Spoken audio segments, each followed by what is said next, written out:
বড় জঙ্গলের ধারের আমগাছে থাকত পিউ, একটি ছোট্ট নীল হলুদ রঙের পাখি।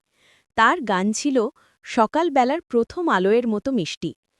ওই জঙ্গলেই থাকত এক বেজাই দুষ্টু কাঠবেড়ালি, যার সবচেয়ে প্রিয় কাজ ছিল বাদাম লুকানো আর অন্যদের ভয় দেখিয়ে পালানো। একদিন পিউ গাছের ডালে বসে গান গাইছিল।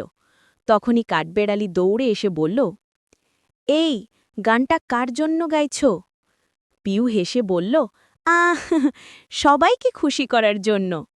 কাঠবেড়ালি আরও কাছে এসে জিজ্ঞেস করল, আমাকেও? পিউ মাথা নেড়ে বলল, অবশ্যই। সেই দিন থেকে কাঠবেড়ালি প্রতিদিন পিউকে জঙ্গলের নতুন জায়গা দেখাত, ছোট ঝর্ণা, শ্যাওলা ভরা পাথর আর বড় বড় লতাগুল্ম। পিউ গান গাইত আর কাঠবেড়ালি বাদাম ভাগ করে দিত। একদিন পিউ উড়তে গিয়ে ঠোকর লেগে ডালা ব্যথা পেল, উড়তে পারছিল না।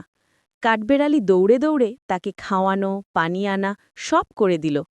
কয়েকদিনের মধ্যেই পিউ সুস্থ হয়ে আবার উড়তে পারল। পিউ বলল, তুই শুধু দুষ্টু না, খুব ভালো বন্ধু। কাঠবেড়ালি লেজ নেড়ে